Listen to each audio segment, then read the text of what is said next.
I made 2 full costumes in 5 weeks for one of the biggest streamers ever, Loserfruit. And I've never underestimated a project so bad in my life. Hello, I'm Miss Twisted, you can call me Charlotte. I do cosplay, crafting, and other weird and whimsical stuff. And I don't usually make cosplays for other people, but when someone as awesome as Loserfruit commissions you, I kinda couldn't say no. Now, if you're a cosplayer of any sort, you probably just cringed at the idea of making these 2 costumes in the space of 5 weeks. This is definitely going to be some lightning fast builds. And to make things more interesting, we are not doing any fittings. I just have measurements to go off. And I can't just wing it or brute force it when things get difficult because it is for someone else.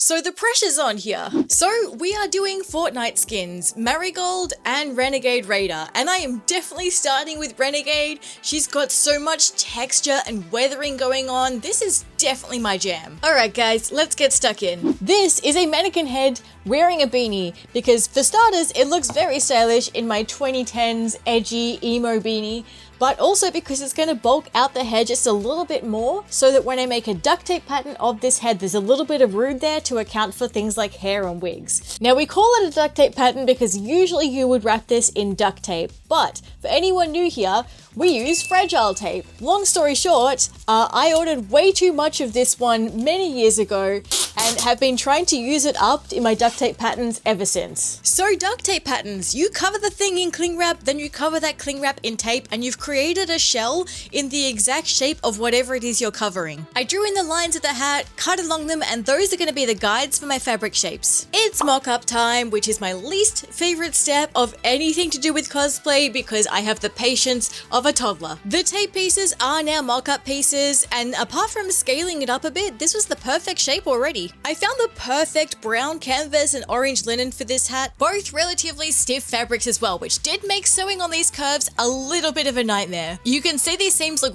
really puffy, but going along with a top stitch really helped flatten that out and leave everything looking real crisp. Off to a good start, but hit the first spanner in the works, with these D-rings being way too small for what I needed. So I took to these with a saw to open up one end and just kind of wrenched these further apart with some pliers. I'm actually so surprised this worked, but it was just big enough now for those extra details on the hat. So, after adding in the last of those fabric details, the hat was still looking a little bit floppy. When I was looking for different kinds of stabilizers, I discovered something called iron-on buckram. And I know I got excited about Foss shape in a previous video. Forget about it. Foss shape is yesterday's news. Iron-on buckram is the new game changer. Actually, I think this example piece I cut off to show you guys is actually just the woven side of Wonderflex, which means I have no idea where all my leftover buckram's gone. Well, anyway, the iron-on buckram has almost the same consistency of Warbler in terms of stiffness, hence why I'm getting it mixed up. And it obviously irons on, so it creates this really thin, really light, but really stiff shell layer that holds the hat so stiff it's almost like a helmet. It's probably not the way it's meant to be applied, but this was basically just a bunch of crisscrossing strips underneath the hat. In terms of size, it's a little bit more roomy than the measurements I was given, just because I need to account for both like Loserfruit's hair and also the wig that is going to be sitting under this. Now for the goggles, I'm going with my tried and true method of sketching out a rough shape and hoping for the best. For the base, I've cut out a chunk of EVA foam that I'm going to glue some stretchy vinyl over the top. The rim of the goggles, also EVA foam, and I'm taking advantage of the sunny day to do all of my toxic contact cement outside. Meanwhile, for the lenses, I'm applying a dark window tint to this clear sheet of PETG. And once the rim of the goggles was fully dry from priming and painting up in silver, I can just sort of mark out where I need to cut off the excess plastic here and just glue these straight in. The rim is glued to the base, which is glued to the hat and reinforced with a couple of stitches too.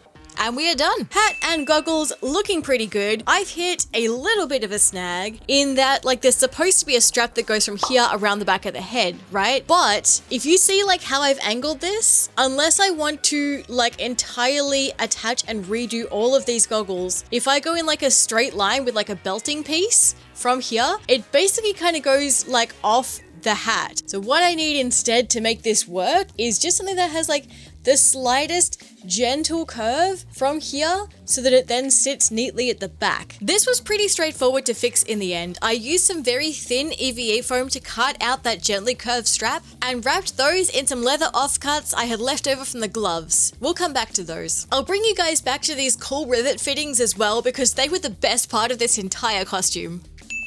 Actually, I lied. The rivets are my second favorite part, and we'll come back to those. My favorite part is the weathering, because there's something so satisfying about making something perfect and clean and neat, and then getting to destroy it just a little tiny bit. I took some sandpaper to the canvas areas, not enough to completely tear through the fabric, just enough to make it look a little bit worn in. And I have the appropriately named Plains Dust, which is a special effects makeup product, but you can brush it into some of those seams just to make it look like the sands of the desert have really gotten stuck into the cracks of the hat. The rest was just genuinely having a good time with an assortment of leather paints and fabric paints to put in some shading into some of those darker areas and just put some splatters on there like mud's gotten splattered onto the hat.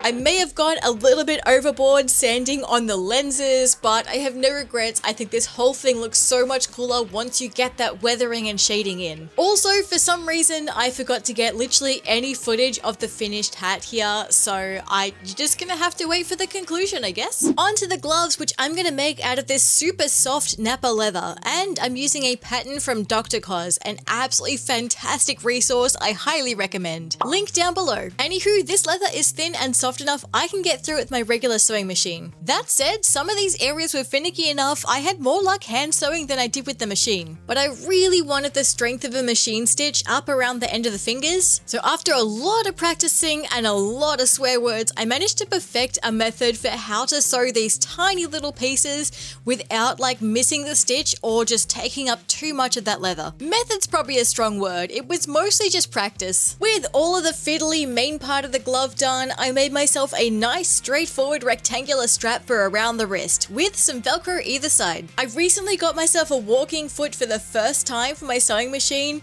and I know I'm using this phrase a lot this video, but this was another game changer. Now that is a damn good looking glove if I do say so myself. I think I might make myself a pair once this whole cosplay's done. The only problem is, it's really lovely and shiny and new. So this time we're taking a more unconventional approach to weathering, because I want to make sure that that wear and tear appears on the hand where it would logically be if someone was wearing the gloves.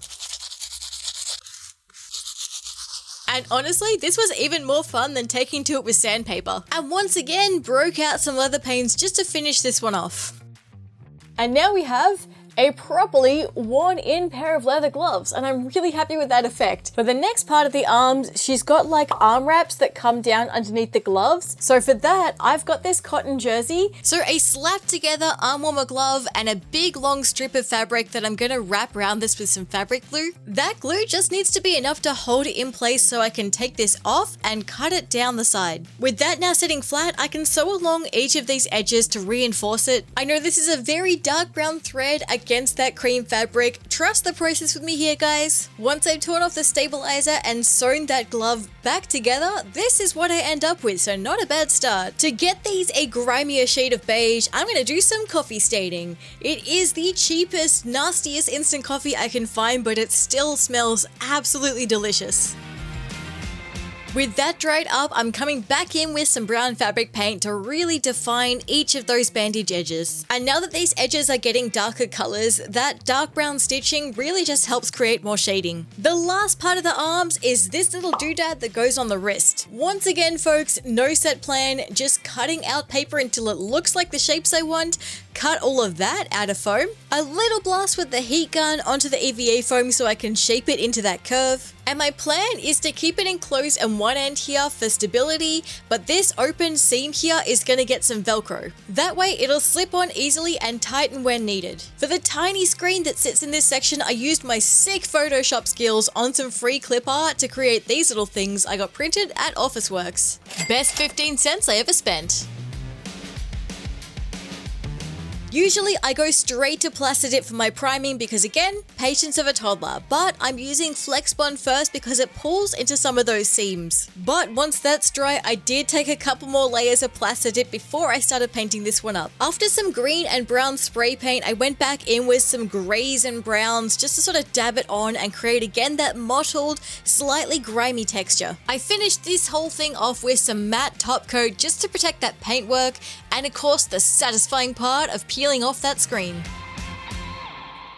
Okay, arm warmer's done, tastefully scuffed up leather gloves ready to go, and as my final wrist thing, I have now finished my arm computer, I guess. Side note, there has to be like an official name for these things, right? Besides arm computers. I know that in Fallout it's like the Pip-Boy, but like it's a common enough thing to see little contraptions on your wrist that I feel like there should be a better name than arm computer. Anywho, the Velcro comes apart here, but not at the bottom here to hold that shape.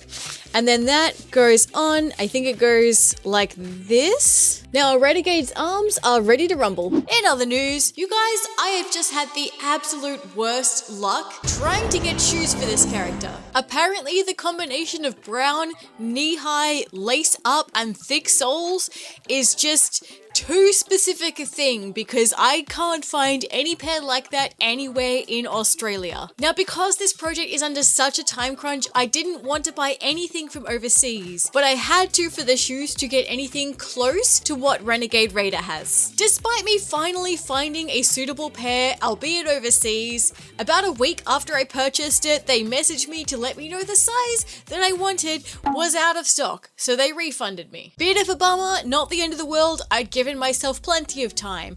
I found another relatively similar pair from a different place and purchased it. You won't guess what happened a second time. So I found a third pair of boots and purchased it. I am just starting to get worried that it's not going to arrive in time, but we're just gonna keep an eye on the tracking and hope for the best. Onto the pants, and I have these pre-made base layer pants that are made out of a stretch cotton, which means they are gonna take super well to dye. Usually you wet your fabric through first and don't just scrunch it into a pot, but this time round I don't actually mind if it creates some wrinkles and some unevenness in the dye. That's just like free weathering. And while these pants are drying, I'm gonna move on to the tank top. And the base of the tank top should be relatively straightforward. It's literally like 2, maybe 3 panels tops of stretchy fabric. And the good thing about stretchy fabric is you get a little bit of wiggle room if the fit's not quite right. We're skipping ahead to the final tank top because I didn't even use a mock-up for this one. I was so confident. For the weathering on this jersey, I'm holding it bunched up as I apply some fabric paint just to try and get some of those wrinkles showing in the markings. Of course, going extra dark into all of those seams where it meets that ribbed knit at the front and into the hemlines around the arms. Okay,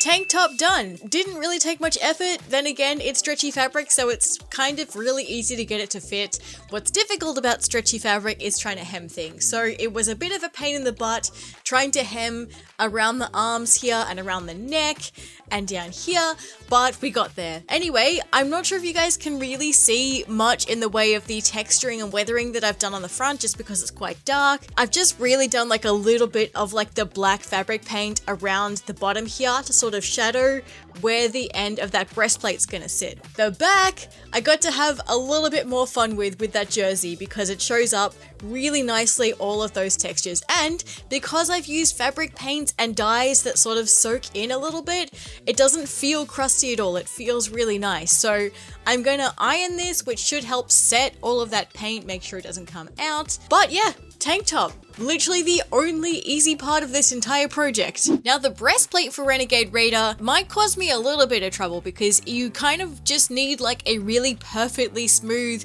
cast of the front of a chest. I've put together a modified version of one of Kamui Cosplay's breastplate patterns, which is not too far off the kind of shape that I want. I'm a little bit worried it might be a little bit too thick and bulky for what I want. I tried a similar thing in the 3mm foam, but as you can see, it's really not holding its shape really well. So let's ditch that idea for a minute. What I have on the way is some Warbler, and I'm thinking I might just try and like melt the Warbler over a mannequin to get it to form the shape that I want. But not this mannequin. This mannequin here, I've had this one since high school. It's one of those like hard plastic ones that I got from a shop closing down. Anyway, I want to use this one to heat the warbler over because it is this hard plastic. I've used it before and it doesn't seem to have an issue with using a heat gun over the top of it. Unlike these sewing ones, which it seems to melt into the fuzzy fabric that stretches over them. Also, she's wearing a bra because she's a little bit more, anatomically correct than the sewing mannequin, and when I heat the warbler over the top, I don't want my breastplate to end up with some extra points. So pants are still drying and warbler is on the way, so I'm going to start working on some of those leg armor pieces. Much like the wrist doodad, there's no particular plan here. I've marked out some rough shapes out of paper before I'm cutting them out of foam. You'll have to forgive me for breezing over so much of the foam builds here. I was just really caught up in the time crunch. If you want to see a little bit more foam work in better detail, check out my video on how I made vise gauntlets. I had the absolute genius idea of adding some of that plains dust into the paint to give it like a grimy, gritty texture as it dries, especially on these lower areas that are more likely to get dust or mud on them. For these orange sections, each of these got painted up with some silver and some frog tape to mask off some sections, ready for a layer of this fantastic metallic orange spray paint. For some texture, I have this red tone wash, except I didn't realize that the bottle had clogged up and did this. Now you can see why I use a children's tablecloth made for toddlers painting. This actually turned into a bit of a happy accident as it made me really over apply that red tone all over this, which left a really cool bobbly texture as it dried. I finished up with just a little bit of brown paint around some of those edges. So in terms of color and texture, this looks fantastic. A little too shiny, nothing's a matte varnish won't finish at the end. Let's take off this tape and see if it's held up. Okay, that is looking good. Oh, that is so satisfying. Damn! That looks so good. I think ripping the edges of the frog tape before I applied these middle sections really helped keep that organic shape as we take it off. The last step to finish off most of the leg pieces was getting all of the leather strapping done and dusted. And this is the part where I get to talk to you guys about how much I now love leatherworking. Oh my gosh, you guys, this stuff is so much fun. I think something about it is just really intuitive to me in a way that a lot of foam work or sewing or 3D printing just isn't. It's so satisfying to like shave off the sides of the belting to make it more rounded, and then burnishing all the edges with this burnishing tool to make everything really lovely and smooth and finished. And the riveting! Oh, the riveting! To put in the rivets like I did on the hat and the belt, you usually have like a tool, like a little anvil and a stick thing that holds the rivet in that circular shape as you tap it down. But because this is Renegade Raider, I kind of wanted my rivets to look a little bit more grungy and uneven, so I just went straight in with the hammer, just going to town, and it was just really fun. By the way, this belt buckle was the first thing I've ever technically 3D modeled myself. And to be honest, it was mostly just mucking around in Tinkercad until the shape looked right. So I guess you could call me a pro 3D modeler now. And I used a darker filament so that when I printed this off and painted it up, I could scratch some of that paint off just to create some really nice weathering. Now for the sections of the strapping where it needed to fold in on itself before it's riveted together, this can be quite tough because it's quite stiff leather to start with. For that, you can soak it in a bit of hot water, not boiling, and that will soften up this leather just enough that you can get a bit more of a fold on it. I was trying to be really careful around these thigh straps here to make sure I didn't accidentally hit the rest of the leather, and then remembered it doesn't matter if I hit the rest of the leather. It's just free weathering. It's free weathering. Speaking of weathering, all of my belting pieces got a light sanding, and I liked the dents from the hammer enough that I went back over some of the belting pieces just to add a few more. Or maybe I just wanted an excuse to bang more things with a hammer. Either way, it worked. The back of the thigh straps all got a little bit of brown elastic just to make sure it's gonna grip and not slide down the leg. The last bit of leather work for Renegade Raider is a little more advanced. We are doing a shoulder harness. For this, I used a commercial pattern and heavily modified it. I'll put the link in the description below. Frustratingly, I couldn't find any thicker brown leather without paying for enormous quantities of leather that I just didn't need. But I did find some black leather offcuts that was just enough to make this pattern. A heck of a lot of hammering and one very relaxed Charlotte later. I finished off the harness with some brown leather paint, which really I should have done before the riveting, but you know what? Free weathering. With 3 days before everything has to be sent off to Loserfruit, the boots have finally arrived. That is cutting it real fine. I was a bit nervous about the timing for a bit there. Luckily, the color's pretty much perfect, so these won't really require much changing. I might try and change out the laces. These ones look a little bit cheap and crappy. And then maybe do a little bit of weathering and we're ready to rumble. In other news, the warbler that I ordered for the chest plate from Lumen's workshop, I paid for express postage. That was 9 days ago. Usually it takes like the next day or the next 2 days max to deliver. That's not Lumen's workshop's fault. I could see that Australia Post had the parcel and then sent it to Sydney in the next state for some reason. So thanks Australia Post. There's not really anywhere else that sells warbler, so I have no choice but to wait for that one. It should arrive tomorrow, apparently, which gives me 2 days to make the breastplate. So as long as literally everything else is done today, we should be good to go. The sandpaper trick didn't seem to work too well on the boots, but the leather paint worked beautifully. So I just sort of rubbed that into some of the seams to darken it up, and that seemed to be enough as it is. Now I had a bit of a feral crafting moment with the laces, but my idea was to put them in a tiny jar with some black leather dye and some black fabric paint and just mix it up like this very cursed spaghetti soup. Once they were dry, I put them in between some fabric and just gave them a really good press with an iron to try and seal in any of that paint or dye. And that seemed to do the trick. They lost that plasticky shine and were much darker now. So I'm declaring these boots done. Alright, welcome to my floor again. The warbler has arrived. Thank God. It is literally like 2 days before this whole thing needs to be handed over. So I am really cutting it fine. I need to do this immediately so that I have enough time to prime and paint the chest plate. It is at this point the only thing left, so I'm just gonna smash it out right now. As I heated up the warbler over the mannequin, it became gradually a little bit more malleable and stretchy, so I could gradually work it and smooth it into place while trying not to look awkward groping the mannequin. As you can see, I decided to do the warbler over the top of the mannequin while it's wearing the tank top. That way I can take advantage of the seams and edges of the tank top to create these extra lines. I am once again breaking out the Flex Bond to prime this one, but I opted for a really ratty old makeup brush because it actually left some really good splotchy textures because I kind of wanted to maintain that hammered metal kind of texture. The breastplate's getting the same silver coating that the leg pieces got, once again coming in with frog tape to mark off the areas I don't want orange. This time managing not to splatter that red tone paint everywhere, and the paint texture is once again looking absolutely fantastic, especially once I take off this tape.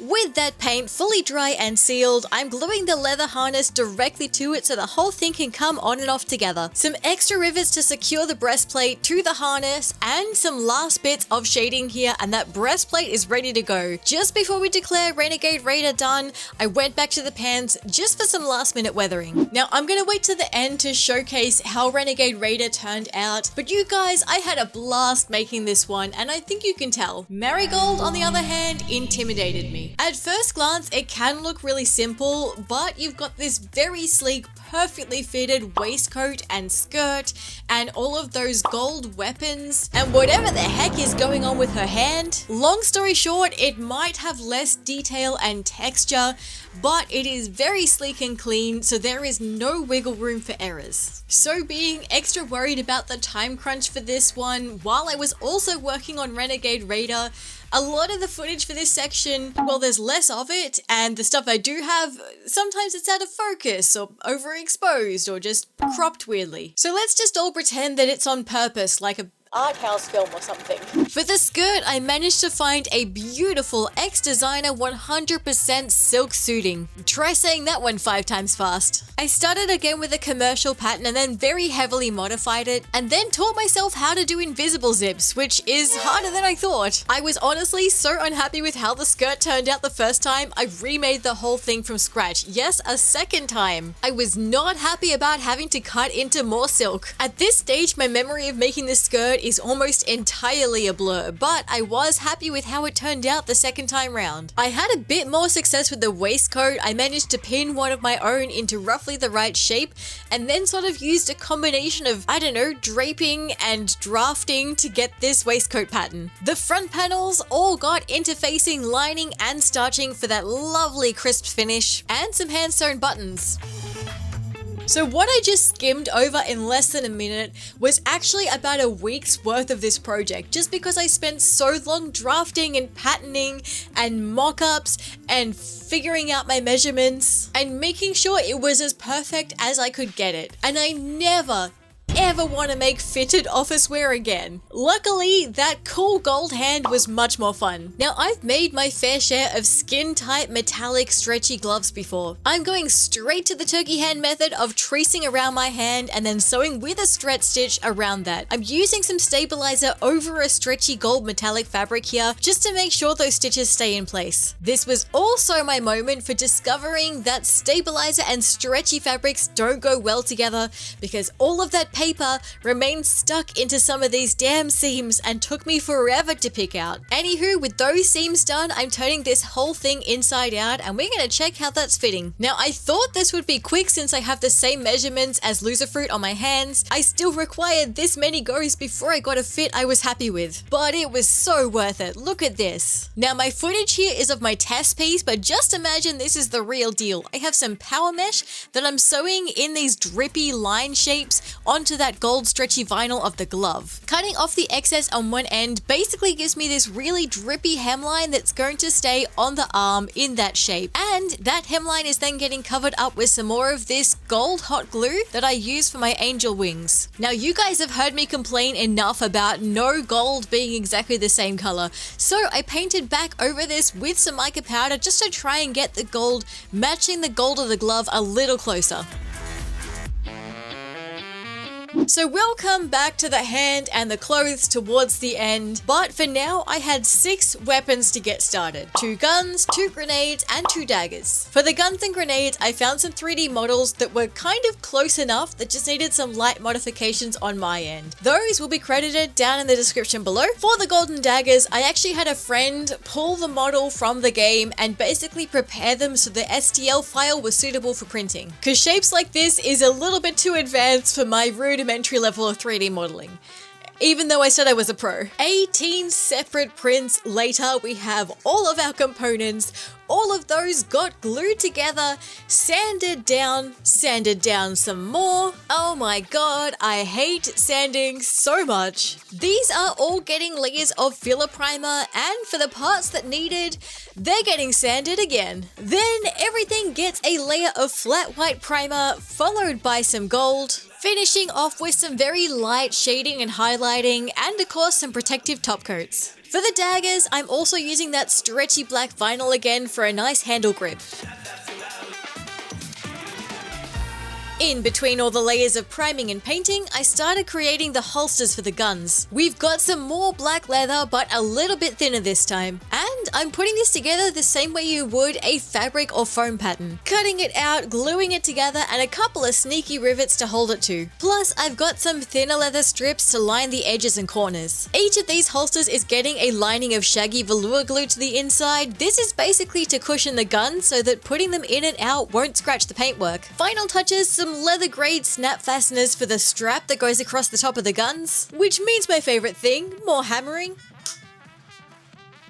And the very last touch, another shoulder harness for the holsters to attach to. This time, once again, a modified version of that same pattern. Okay, I am all done with basically 24 hours before all of this gets sent off to Loserfruit. The shirt and tie were pre-bought, but they are good quality. The tie is 100% silk. A little strap in the back here for adjustability. The belt pieces here are hand-tooled black full grain leather, as is the harness and gun holsters minus the strap and buckle at the front here, so that is adjustable to tighten up over the chest. We got snap fasteners at the back so you can adjust how tightly that sits over the arm. More snap fasteners on the gun holster here. The guns were 3D printed. I will put the name of the original model somewhere here up on screen. I did some light modifications in my slicing software to make the model a little bit closer to Marigold's, and then they were printed, sanded, primed, sanded again, primed again, sanded again, and then painted up. Yeah, these actually took forever. Same process for the hip grenades down here, and I've attached them to an extra piece of leather just to hold them spaced out like this so they don't clack together. One of my favorite parts of this costume, making this amazing metallic liquid gold glove. And the hand-sewn black fingerless gloves are Italian Napa leather. And in case the glove starts slipping down, I've actually sewn a little suspender hook into one of the sleeves. We have some sheer grey tights and these beautiful pumps. I feel like I'm going to break an ankle just looking at these. I've cut and styled this lace front wigs, and you guys know how much I hate wigs, so this is pretty damn good. And as a final bonus, the golden daggers. Back into some warmer clothes, and the chest piece is finished, and look at how good that looks. Like, the texture and everything on this is fantastic, if I do say so myself. So we've got some pre-made pants that I've taken in a little bit, dyed brown, and then just like gotten to town with that texture. Belt and harness, more of that full grain hand-tooled leather. And it might not look like much, but this belt buckle was my first time 3D modeling from scratch, so I guess you could say I'm a pro now. The base tank top with some ribbed knit at the front and some textured jersey at the back. The wobbler breastplate is attached to the canvas strap and the leather harness, alongside some snap fasteners here and here, so that you can essentially take the whole thing off that way. And because we kept this layer thin, there's gonna be a little bit of flex through here as well. We've got some hand-painted leather boots, and a side ponytail wig, which really didn't need to be a lace front because, of course, that whole hairline gets covered once you've got the hat on. And honestly, I think the aviator hat was like my favorite thing to make. Like, all of that weathering, all of those details layered up. I love this so much. I kind of want to make one for myself. Some weathered brown leather gloves, along with some crusty looking arm wraps, and this cool wrist doodad that we can't decide on the name. And I just realized that I can't really show you the leg pieces on the mannequin because the mannequin doesn't have legs. So I'm gonna have to change into leggings again. Be right back. Alright, please forgive the camera angle here. This room is just not really big enough for me to properly show like my full body. But in general, that's how these are gonna sit. And the straps over here. A lot of these are going to sit a little bit higher, but my legs are just not the same measurements as Loserfruit's. Okay folks, bit of a time skip, welcome to the future. All of those pieces were given to Loserfruit, and I have been patiently waiting for the video ever since. And now Loserfruit's video is out, so it's going to be just as much a reveal for me as it is for you guys, so let's check it out. We have over $10,000 worth of Fortnite cosplay behind us, and we're gonna see what it looks like, ranging from $30 to, well, you'll see the price. It gets a lot. And it is a Marigold skin done by Miss Twisted.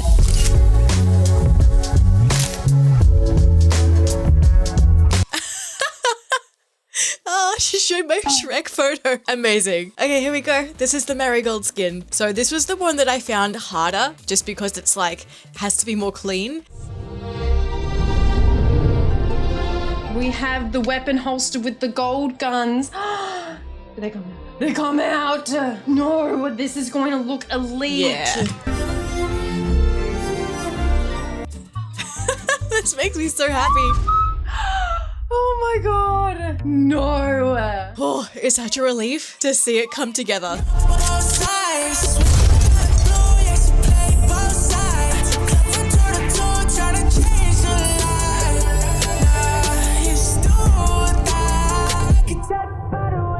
This looks good. Oh my goodness.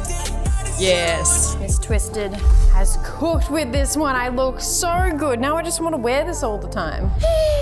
Next up, we have Renegade Raider. Miss Twisted, who worked on the Marigold, made this one. The Renegade helmet and the wig. Okay, Renegade Raider. This is the one that I'm the most proud of. I think I did the best job with this one. So whether or not it all fits, that's the thing that we need to find out. Chest plate. Okay.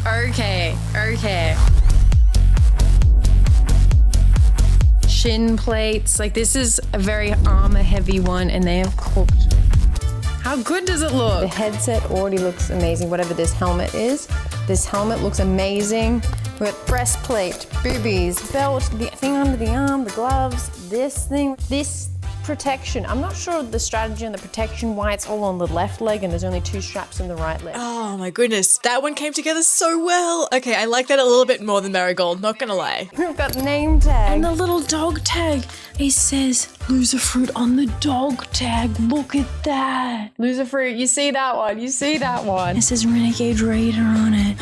What a cute little touch. Oh my god, okay. Oh, I'm so glad you noticed the little Loserfruit on the dog tag. That makes me happy. That was just for funsies. All right, you guys. That was just a huge relief for me, just because it's been a while and I've been just worried that they were going to fit nicely and still look good and not look too disheveled after coming out of all of those boxes, and everything seems to have come together really well and mostly fitting. So thank you so much to Loserfruit for letting me be part of this project. Shout out as well to Vicos and Shadinsky Cosplay for their also incredible builds. That was so exciting to see. And I hope you guys enjoyed this video as well. This one's probably going to go up on my second channel just because it's quite different from the kind of usual stuff that I would do, so I'd love to know your thoughts. A huge thank you to my ultimate supporters. These are my top people on Patreon: Earl Monsivial Erno, Joshua, Michael, Mix Randvi, Mohican Creates, Residual Images, Robert Mischief, Tamara, Verilyn, and Yuri. Thank you also to these other incredible Patreon supporters who are on screen now. You should come and join us over on Patreon too. I post previews, work in progress, and entirely exclusive mini videos just for Patreon supporters. And joining there is the best way to support me so I can keep making ridiculous projects. But even if you are here or on my main channel, liking, commenting, sharing, subscribing, all those good things that keep the YouTube robots happy, you are supporting me. So thank you guys very much, and I'll see you in the next video. Bye!